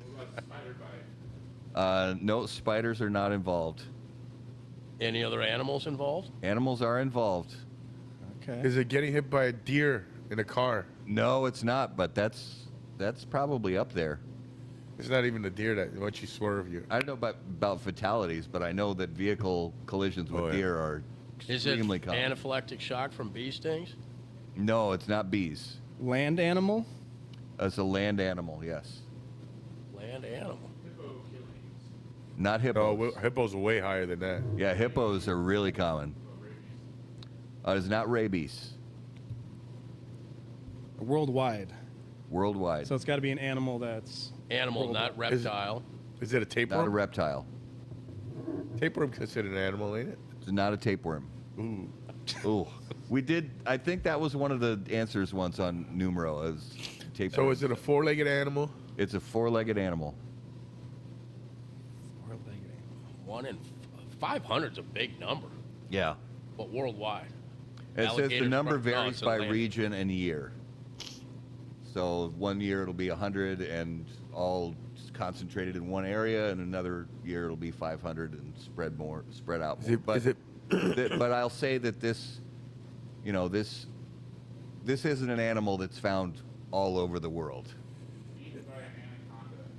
Ooh, no. Kicked in the head by a mule. No, not kicked in the head by a mule. unfortunate 500 among them. Attacked by Cape buffalo? Cape buffalo, not a Cape buffalo. Although I've heard those are mean. Is it an animal directly killing somebody? In most cases, yes. Okay. Not rhinos. Is it from venom or poison from the animal? Very good question. It's not from venom or poison. How about So it's got- tigers? What's that? Tigers. Not tigers. Chimps? So is it the animal? Not chimps. Okay. Is it the animal mauling the victims, or is it like ramming into them and stomping them? It could be either of those that you just mentioned. Not bears. Not sharks. Land. It's a land animal. If the sharks were, we got issues. It's a mammal. We got It's a issues. four-legged land mammal. Do we have them in the U.S.? Not naturally. In zoos and such. Is it a big cat? It's not a big cat. Kangaroos? No. Elephant. Kangaroos are Elephants. Elephant. Yes. Elephant. Yep. Elephants are the largest land animals and can weigh up to 13,000 pounds. They can kill humans with a single step or nudge of their trunk. Elephants are known to raid villages and farms, trampling or goring anyone in their path. Wow. Oliver said it at the same time? Nice. Yeah. Yeah, human deaths due to elephants range from 100 to 500 per year, raiding villages, croplands in South Asia, and sometimes gore or step on humans that get in their way. When was the last time somebody died from an elephant in the U.S.? Oh, in the U.S.? And yet they're so probably majestic. Not very, Yeah. they're probably not very They common do it in so the US. majestically. I know. It's hard to be mad at them for it. You know? I heard an elephant story that. No, listen to this. It's all right. Oh, Wow, Oliver, you just not sure what let I'm down not my sure what Christmas that list. means exactly. I don't think I want to know. So an elephant trampled a lady, and he had so much disdain for her that at her funeral he came back and stomped her again. What? Shut up. Are you serious? Dead serious. All right, Dead that's serious. messed up. They got one of the best memories around. That's messed up. And anger issues, apparently. Yeah, and apparently they Like hold Ramos. grudges. Yeah. That's messed Can't up. believe All Oliver right, said so something about my- that was this week's Numero de los Muertos. All right, it is time to reveal this week's Spirit of Mystery, brought to us by Postania Cigars. So, do you want me to tell you the proof? It's Before one of you those guess? bourbons that the more I drink Well, it, here's guess. it's mellowing out a lot. It gets less hot the more you drink it. It's getting better and better too. The aroma's getting better. It's as it opens up, the aroma's getting better, the flavor's getting better. I am really liking this a lot. Now, as far as identifying it specifically, I'm going to use my sickness excuse a little bit still, because I am still a little messed up as far And as the foam cup. smelling and the foam cup. Yeah. But smelling and tasting is still a little, I'm still working my way back to my palate being right. But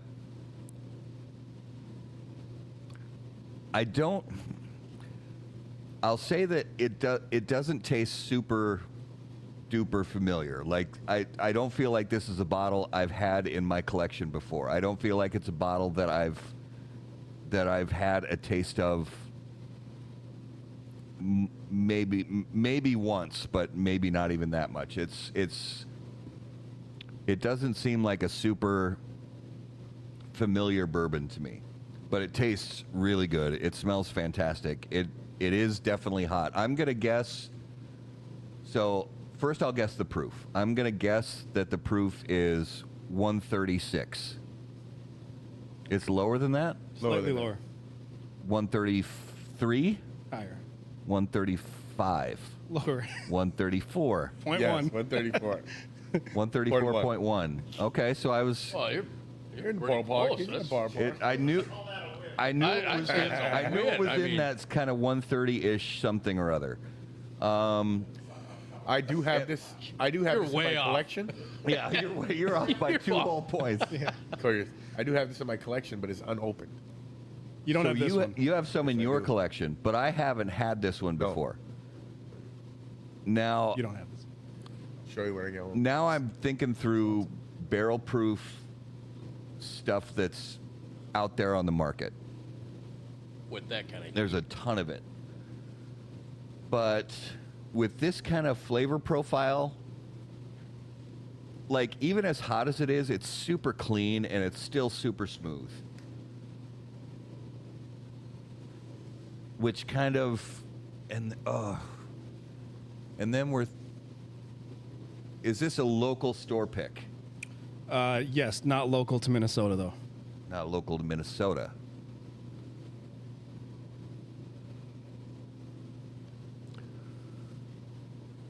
All right. Tony, send me a picture of the actual bottle. So it's a barrel pick. Yep. It's a barrel. It's a single barrel proof pick.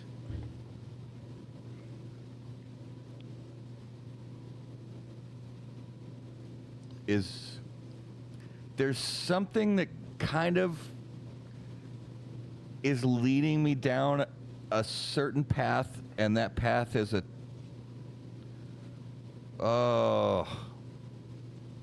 I'm just gonna go for it. If I sound stupid, so be it. It sort of reminds me of something in the E.H. Taylor family. Nope. Oh crap! It is a personal collection pick from the state of Ohio, Jack Daniels. This is a JD product. Yep. So they did 14 barrels that they released a few weeks ago in the state of Ohio. I found the hottest one of the barrel proof. I got one of the ryes as well. But luckily, I'm a huge Jack fan, especially their higher end stuff. With their higher end stuff, yeah, it is doesn't taste like what you're outstanding. getting with your Diet Coke at the bar. No, this does not. I mean, this has that sort of, because you know how a lot of E.H. Taylor products, especially if you get the best picks, Yep. they have that almost like I don't know, butterscotch kind of. Yep. It's almost, I don't want to say it's like a creamy kind of consistency, but I like, one of the things I like about spirits is ones that have really thick texture, and this one has that. It's got, it like coats your mouth, and it's got great texture to it. I love texture in spirits, and this one has that in spades, which was kind of why I went down the E.H. Taylor road, because most of the E.H. Taylor stuff that's high proof has that viscosity to it. And this is an outstanding pick. Definitely something that I would go after to put in my. So this is from Ohio, like the southern, like Cincinnati area, or more north, like Columbus. So Ohio is all state run. Okay. So you being a liquor store in Ohio, don't get to choose what you're going to sell. Everything's Okay. on consignment to you, so they filter it out throughout the state, which is nice because everything is sold for the same MSRP throughout the states. It's a delicious bottle, yeah. Man, thank you for this. Of course, This is a yeah. great pour. I guess you're right, Tony. I don't have that one. No, that's Not why. the Ohio one. That's why I knew. Yeah. I never would have thought of Jack Daniels product. It's time for a road trip. That's Describe like Yeah. I mean, I've had some, because Jack Daniels has been doing some great stuff in the last 6 or 7 Coy years. Hill stuff. And Yeah, I was going to bring a 2013 Holiday Select from Jack Daniels. I don't know if you remember those. I do remember those. That was one of my favorite bottles. I still have about a case left, but when I was getting this bottle, I had both in my hands. I was like, Yeah. which one, but yeah, I know you like the hotter stuff, so. Oh, I won't disagree. absolutely. Excuse me, Tony. What do you think about the Sinatra? Oh, it's a good bottle. I mean, it's expensive. I don't know if it's good for the price, but I heard they're gonna stop making it. really, So you might want to Who's grab that? a couple bottles. Jack Daniel's Sinatra. so I think that's Oh, MSRP Sinatra. of about $200 on that bottle. There was one Sinatra that I had that was there's a place in Vegas that has their own blend of the Sinatra. I don't remember which place in Vegas it is, but that's really, really good. I want to say it's Caesars that has their own like blend made just for them of the Sinatra from Jack Daniel's that I really like a lot. The other Sinatras I've been like, yeah, they're pretty good. They're okay. But this is probably one of the best Jack Daniel's pours I've ever had. Yeah, Jeff. I have a solid selection of open ones, and then I have some other ones I've been collecting, and I come across them. The best And just because I like sharing, I like having people over and going. the "Hey, best you had bourbon this ever?" collection owned by a Love it. sober person I've ever It seen is. in my It's entire impressive. life. It's incredible. Still waiting for the invite. bro. He still tells me to find him bottles. He doesn't drink. I love it. All right, so let's jump into the lightning round. And the lightning round is fun because, Jeff, you've had some of the lightning round questions, but Tony, I don't think you've ever had any of the lightning round questions. Yeah, give him the This is tone. this is my first But time on the show. We've also got some newer. Yeah. First time caller, long time listener, right? We've also got some newer, kind of little different lightning round questions. So, Raleigh, I want you to start with yours. I think you've heard mine before. What is Are the you most sure? overrated? He's watched the show, so he knows. Well, but he hasn't answered the question. Overrated fast food and underrated fast food franchise out there. Underrated Taco Bell. It's the best. Top 10 restaurant in the country. Wow. Agreed. Consistent, delicious. People in the South might not agree because they have other taco stands that they feel really strongly Have you had the about. cheesy dip burritos? Yeah. I think that's underrated. What's overrated? Burger King? Oh, I hate Burger King. Yeah, that's one I'm not a fan of. Oh, I'm surprised you can't still stand it. survive. That's one I'm not a fan of. Really nothing from them. I think McDonald's is almost in that overrated category just for how many there are and how much they do. I don't get the value in it, but Still has that nostalgia to it. Yeah. There's a little nostalgia to it, but but quality-wise, it's just like it's. I mean, is Five Guys It is fast what it food? Is Chipotle fast food? Yeah. I'd call Five Guys. Yeah. fast. Yeah, that's more of that fast casual. I think that's underrated. I just like their fries. I actually like their burgers at Five Guys. I Don't like the burger? I don't like the burger. Okay. Hot dogs are I good. love the hot dogs are Hot great. dog chaser? Hot dog Yeah. chaser. chaser. Burger and a hot dog chaser, yeah. But the fries are outstanding. Yeah. Especially with that Cajun. If you get that Cajun seasoning on them, if you like a little spice, I like The free that. peanuts. Yep. Yeah. Yeah. I am not a fan of their fries. Not a fan of their fries. I like the Really? squishing fries. Like Freddy's.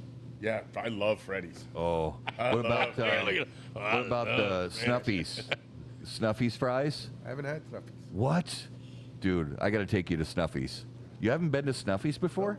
Oh, dude. I am stuffy, but I've never been to Snuffies. I got to take you to Snuffies. Where's that? They got one in Roseville. They've got a couple locations in Twin Cities. It's like Used to a have one old, in Minnetonka. like 50s Okay. diner kind of. Okay. You know, where they got the red and white checkered, you know, old school kind of vinyl tablecloths, and you can get malts and Yeah, shakes and malts are stuff. great. But they make like smash burger style, like old school, and they got those super thin shoestring fries that you got to eat them when they're super hot, because as soon as they go even like 37 days, we can go eat. Yeah, okay, all right, done. Who's counting, though? Oh, yeah. All right, so Tony, I'm going to start with you on this one.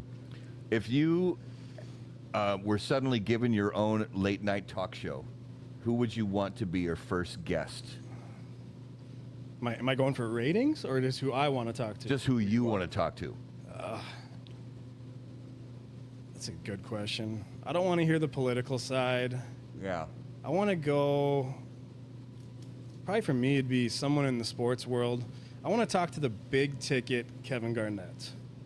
Oh yeah. I want to hear his Yeah. his story from Fairgout Academy. Just coming up on that, but I want to hear more the behind the scenes on what went wrong with Taylor and the Minnesota Timberwolves. Yep. Why he is not part of the organization right now. Because something went wrong. Yeah. There's no reason that he shouldn't be involved anymore. Yeah. No, I agree. That's a good question. Yeah, he's plus now isn't it official now that that A-Rod is Today, I think today the Yeah. arbitrator made the decision that full ownership. Yep. Laura and A-Rod got it. Yep. Yeah, and it's good too because we didn't talk about this during like the earlier part of the show, sports, but the Wolves have been, because they were just so mediocre, like for first half of the season. I mean, we're roughly halfway through the season now, right? It goes forever. Yeah, we're about now. Yeah, and they have honestly in the last 2.5 weeks they have really turned things around. Just not tonight. Not tonight. They played the not Cavs. tonight. Tough start in played the Cleveland. Yeah, tonight was rough. But 1 point in the first 7 minutes. overall, in the last 2.5 weeks, they've turned things around. There was a point, honestly, a month and a half ago, where I was like, I don't think they're even going to get a playoff spot. But now I think think they're in line for a playoff hard spot. to do. Yeah, To not get a playoff spot. yeah. It is hard. Yeah, the way the NBA structures it, everybody. Yeah. It's like you get a car and you get a car. Yes. So, point that same question to you. Same question. You had your own talk show. Who's your guest? Who's your first guest? I don't. Like Tony, it's not about ratings. It would be, I'm looking at probably somebody that is in the news, and it isn't because of ratings, but because whether people like him or not, I think he's got a brilliant mind, and talk about somebody that thinks outside the box, and doesn't care what people think, doesn't care how it affects his net worth, doesn't care about anything other than I want to do better for the world, and I think he truly believes it, whether people agree with it or not. Elon Musk. That was my number 2. That was the other one I was going to say, yeah. Elon Musk is he's a brilliant mind. It's comical. I think about him building a car company, how he's innovated, how he's ahead of everybody else in that EV space, to fully build autonomous vehicles and transportation and space and solar and his internet. All the stuff. It's just. Yeah. There's a guy that just continues to hire the best of the best people. So probably him. I read recently that he's the number 1 Diablo player in the world. Really? For a video game. Where does he find the time? That's my point. Does he sleep? What the hell? I don't know how you find got that good time. people. He's got good people. That's amazing. I don't know if you can. I don't know the game, so I don't know if you can buy characters or how it works. But Wow. I suppose you could buy your way in, but I don't feel like he would want to. I don't think he sleeps much, honestly. I think you're right. I think he's one of those I think he's like 3-4 high-functioning hours people a night. that he doesn't sleep a lot. His brain's always on. Yeah. I know this question wasn't asked to me, but I'm going to answer it. Yeah. I'd like to sit down with Jesus Christ. Oh, so it could be somebody not Yeah. currently living. Yep. okay, I thought it was living. Oh, you're going outside the box because you're going with somebody. I thought it wasn't a living question. It wasn't a not. We That's didn't say not. that's true. I didn't. Then I would have picked suppose I didn't say Gandhi. Yeah. There's, that. Winston Churchill. Elon Musk is pretty. Winston Churchill. Yeah. Elon Musk is pretty. I'd like to hear sit in his brain for a day and just probably come out crazy. But I don't think I could handle all the information bouncing back and A forth. lot of in it be that right, guy's head. right over my head. Oh yeah, yeah. Forget about it. All What right. about you? What's yours? Oh man.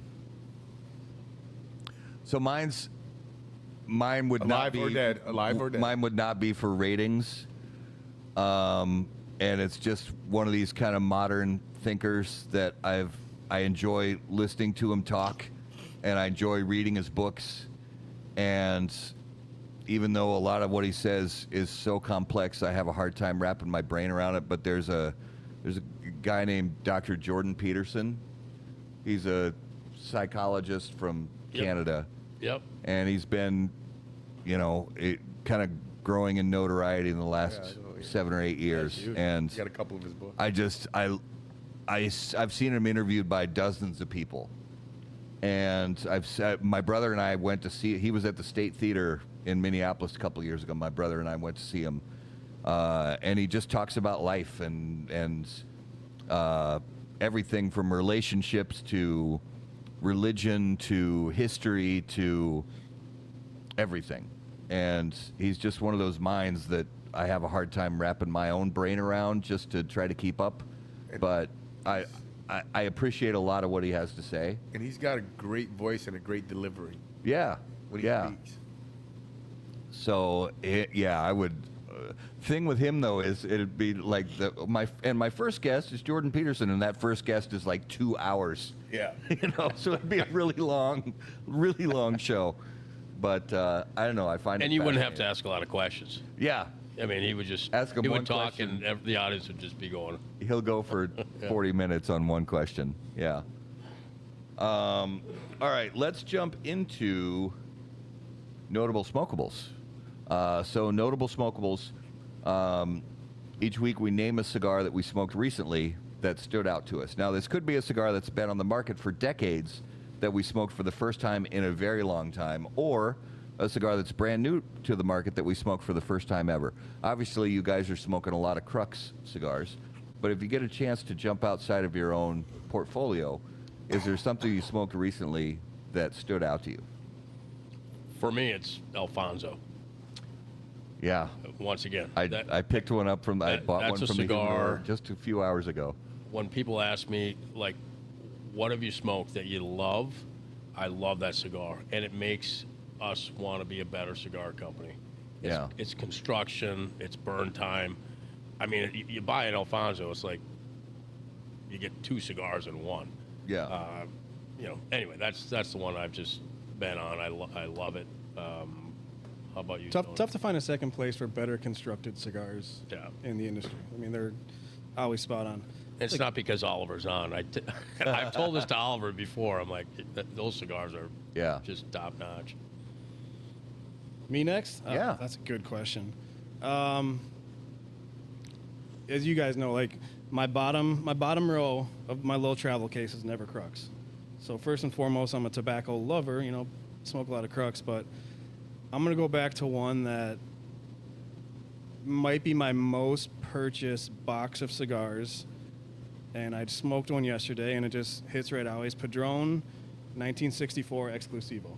Yeah. Maduro specifically, I guess, on that one. I absolutely love that cigar.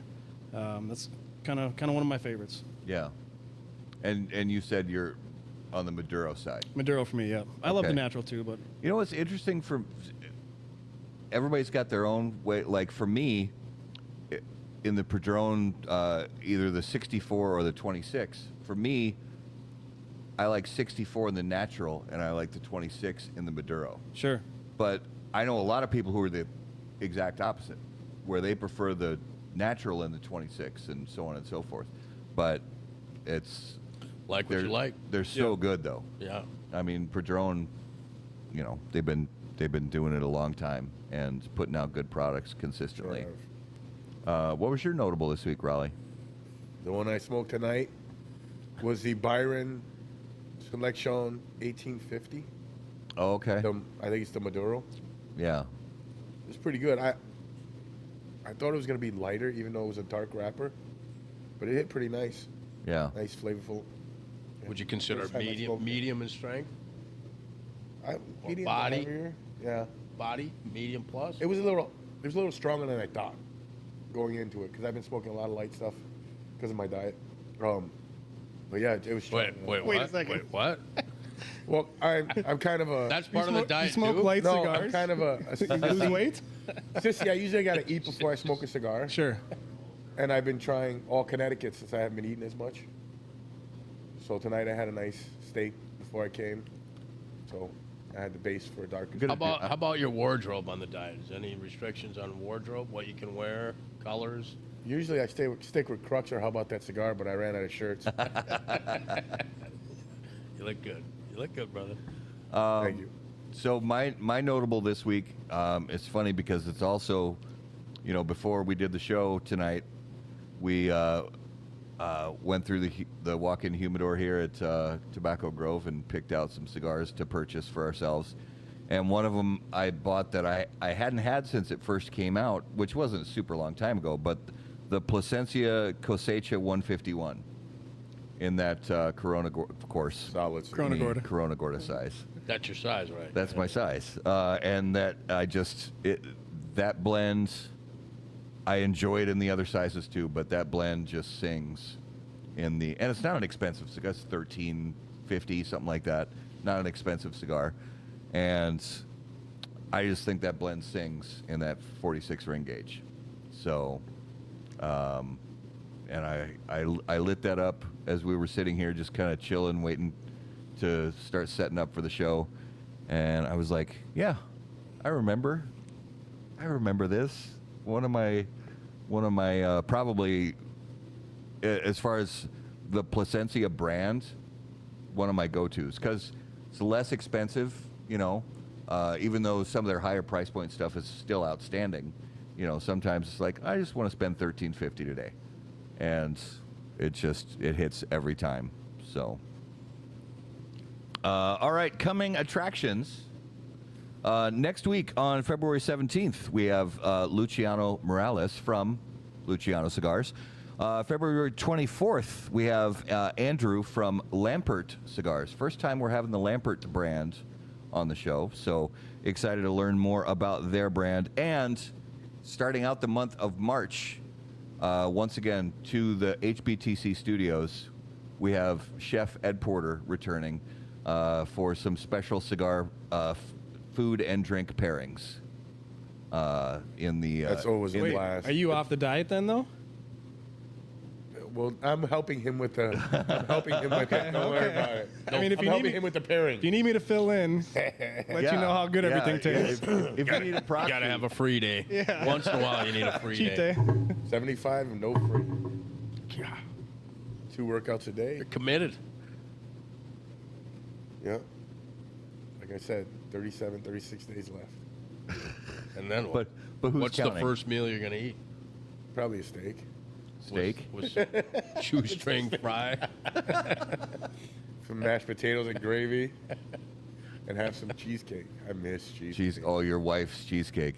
Yeah, have Colleen make one of those cheesecakes that with the Biscoff cookies. Yep. Oh Lord. That was good. Oh, she makes great cheesecake. I don't like cheesecake, but that was delicious. Oh, it's so good. I love cheesecake. And yes, Oh. please. What was that for, your birthday? We had that? Was that did she make one of those for my birthday?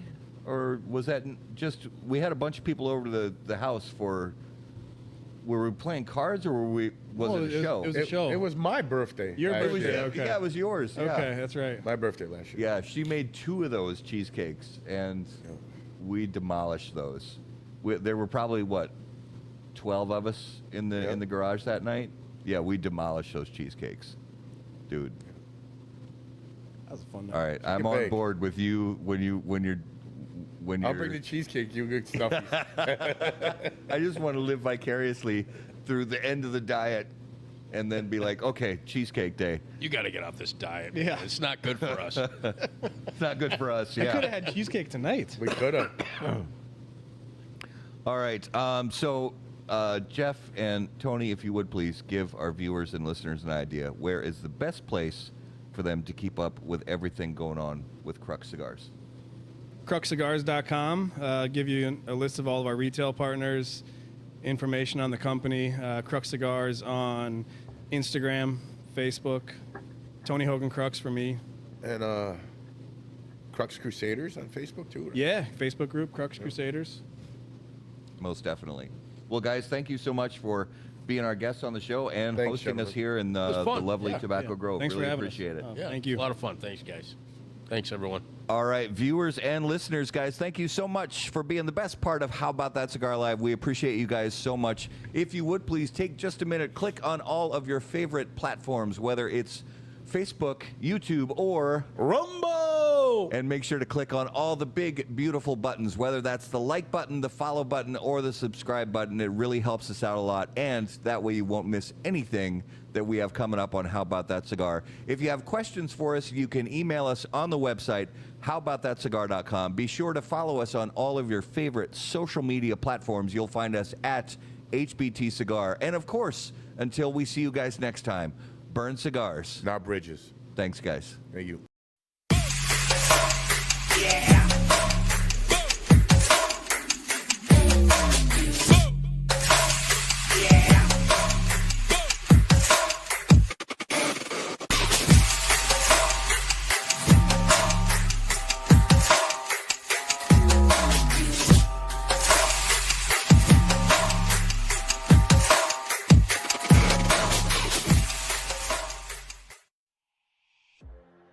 Any comments, opinions, viewpoints, or statements presented or uttered by guests on the HBTC podcast, HBTC live video streams, and all other media from HBT Media LLC are solely those of the individual and do not necessarily represent the opinions or viewpoints of How About That Cigar or its parent company, HBT Media LLC, any of our advertising partners, or the premium cigar industry. The primary purpose of How About That Cigar is to entertain and to encourage activity and growth within the community of people who enjoy or want to learn about the enjoyment of premium cigars.